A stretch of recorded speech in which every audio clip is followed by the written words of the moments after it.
Having looked at what happens in the wow zone and the kinds of tools we use there, let's look at an example of one of IBM's experiences using design thinking. In tracing the IBM story, we want to focus in on the wow zone for a business concept. Then we'll look at placing small bets in the actual marketplace, in this case at a trade show called Sibos, that allow IBM to validate the concepts in real life. So let's start with the problem. IBM participates in more than 8,000 trade shows per year. And trade shows seem like the ultimate in old-fashioned ways of doing business. A Las Vegas-like cacophony of booths and banners and people handing out brochures. Yet, despite their often predicted demise at the hands of the internet, trade shows remain a $100 billion industry that's still growing at 3% per year, according to Business Week estimates. In this story, we will get a look at how a team from experience marketing firm George P. Johnson collaborates with IBM to use design thinking to transform trade shows from spectacles into conversations. Conversations that engage customers in more collaborative experiences and yield stronger relationships, and as a result, better business leads. IBM had another business objective as well. They wanted to create experiences that embodied the principles and elements of a new strategy of theirs called Smarter Planet. IBM's Smarter Planet positioning was born out of a recognition that the world was becoming more dynamic and complex, and that technology was playing a larger role in addressing global pressure points across industries, and that IBM could help to solve these problems through technology. For IBM, Smarter Planet is not just a campaign or a slogan, but a way of looking at the world. It's a call to action to use systems thinking and technology to address the world's biggest problems using IBM's technology and business practices. Accordingly, IBM wanted to create experiences that embodied these principles and elements of Smarter Planet. So enter George P. Johnson, a premier global event and experience marketing agency and longtime partner of IBM. The problem they focused on was the disconnect between these events and IBM's positioning, strategic capabilities, and legacy of innovation. They were looking for a way for trade shows to better demonstrate the depth and breadth of IBM's expertise, to strengthen their customer relationships, and of course to drive revenue growth in an increasingly complex world. George P. Johnson, a premier global events and experience marketing agency, was a longtime partner of IBM and joined them in this effort. The IBM GPJ team took a three-part approach. Step one examined what is current state-of-the-art knowledge on human interaction, and its goal was generating powerful insights into learning and collaboration. Step two, mirroring our what-if stage, involved coming up with new ideas that could be used across multiple events and contexts.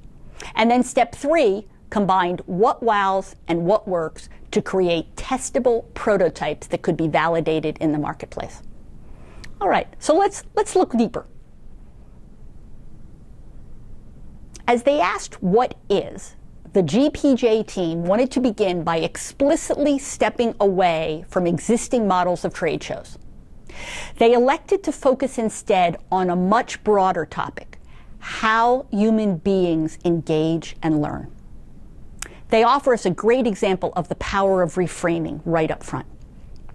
With this broader research goal in mind, team members decided to cast their nets wide to gather data on human interaction from experts in a broad variety of fields as diverse as theater design and military training.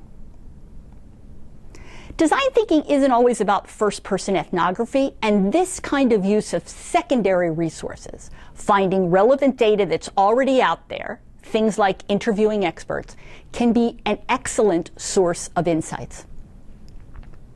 So over the next several months, the GPJ team interviewed more than 100 experts in roughly 20 different fields, seeking to understand why people behaved the way they did, how they learned, and how to better engage them.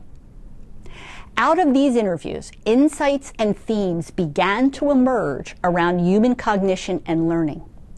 It was like a movie revealing itself, Ben Roth told us. There was a series of insights that came out of it.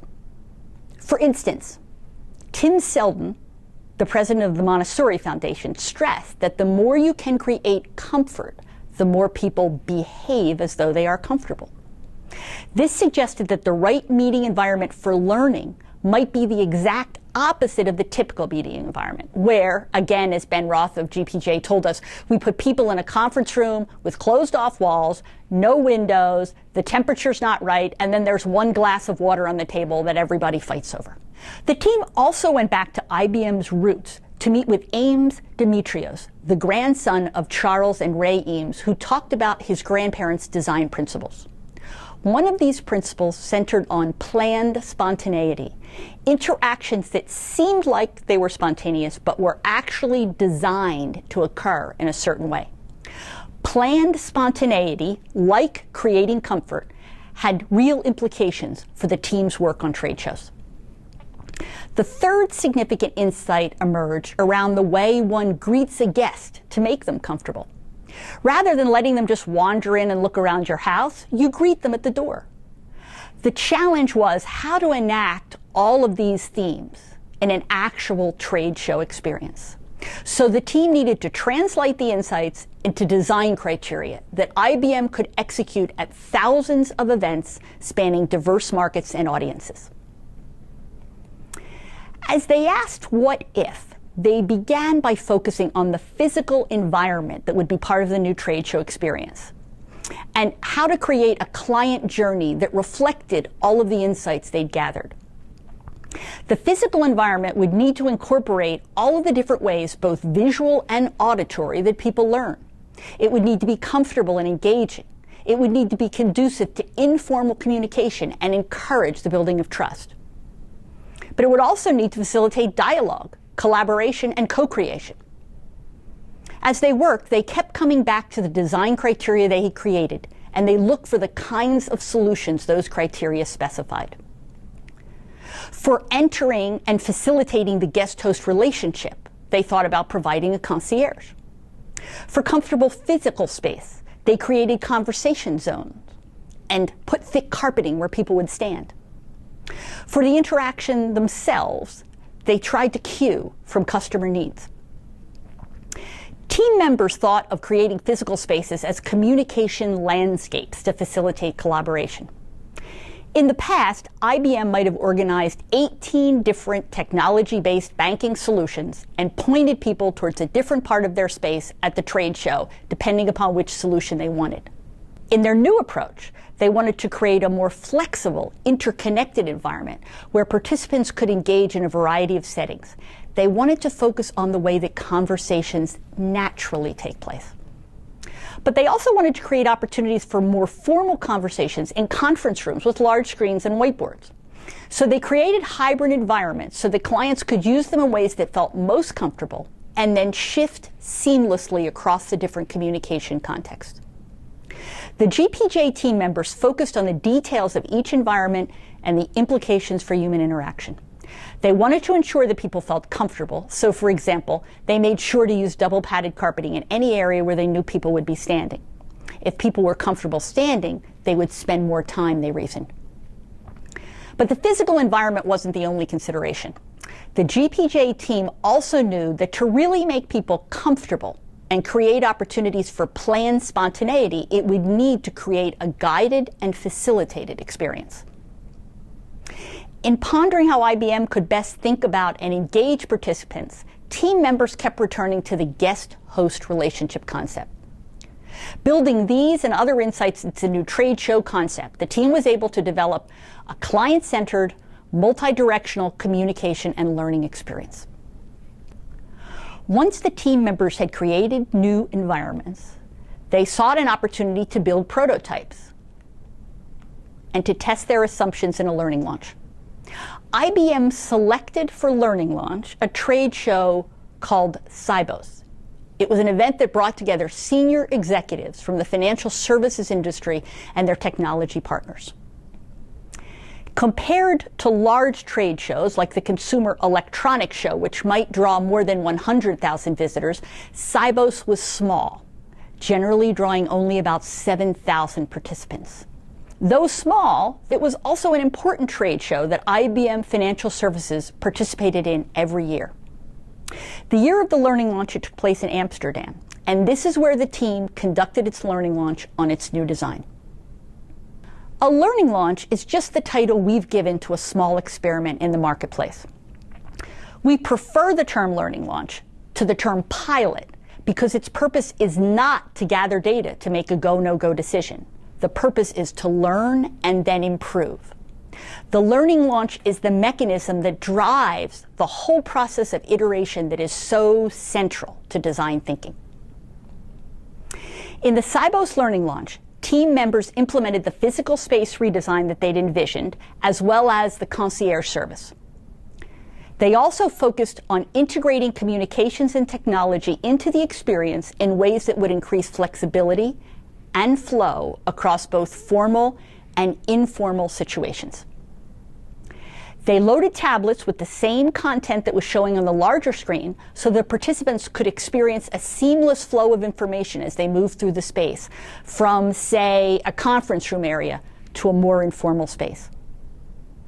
Each of the 3 inner walls of the IBM booth was covered with a touch screen, and there was a touch table so people could engage in whatever way was most comfortable. Team members also trained IBM employees in storytelling, how to listen to clients, how to navigate the experience on the basis of client needs, not the basis of what IBM was trying to sell. Importantly, the physical space, technology, and employee training all were designed and integrated to provide a single, cohesive, and engaging client experience at the trade show. The results at Sibos spoke for themselves. Physical elements like the puzzle piece table were a huge hit. The most effective areas were those that were most open and where people felt like they could come and go, but were clearly areas for discussion and collaboration. People came and talked and stayed. Data around the depth of engagement showed that the new trade show design led to greater relationship building. Following the Sibos pilot, IBM realized double-digit increases in client engagement leads, lead capture, and revenue. In fact, the number of leads generated during the Sibos plot was greater than it had been in the previous 2 years combined, increasing 78% year over year. When IBM executives saw the results, they decided they didn't need further pilots or learning launches, and they elected to scale the new approach immediately. So let's go back to our diagram and see what we learned from the IBM story. They first use secondary research to answer the what is question and turn these insights into specific design criteria their ideal new trade show experience would need to meet. They brainstormed solutions and then focused in on what wows to surface assumptions and then to construct 2D prototypes that began to test them. And then answered the final question, what works, by conducting a learning launch, a real-life small bet at Sibos. We followed the process of asking 4 questions now through 3 stories of very different kinds of organizations. So, as we wrap up our discussion this week, I want to first remind you to go back to our resource materials and go deeper into the tools and questions we've talked about. One of my colleagues that I work closest with here at the Darden School, Professor Ed Hess, has prepared a video on learning launches. Take a look at it now. Then, I'd like to ask you to think about a small experiment that you could do to test the attractiveness of a new idea you have. What would that look like? And as always, I'd ask you to please join me in our discussion forums.